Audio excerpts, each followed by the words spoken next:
ابو ہریرہ رضی اللہ تعالی عنہ سے روایت ہے کہ رسول اللہ صلی اللہ علیہ وسلم نے فرمایا، ایک شخص کہیں جا رہا تھا، راستے میں اس نے کانٹوں کی بھری ہوئی ایک ٹہنی دیکھی، پس اسے راستے سے دور کر دیا۔ اللہ تعالی صرف اسی بات پر راضی ہو گیا اور اس کی بخشش کر دی۔ پھر آپ نے فرمایا کہ شہداء 5 قسم کے ہوتے ہیں: طاعون میں مرنے والے،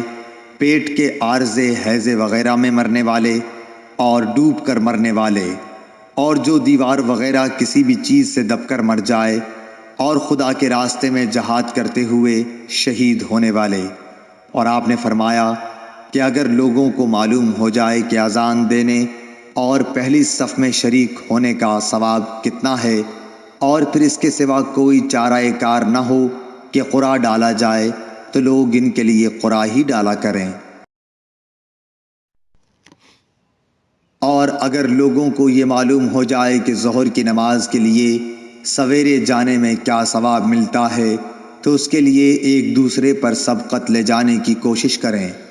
اور اگر یہ جان جائیں کہ عشاء اور صبح کی نماز کے فضائل کتنے ہیں، تو گھٹنوں کے بل گھسیٹتے ہوئے ان کے لیے آئیں۔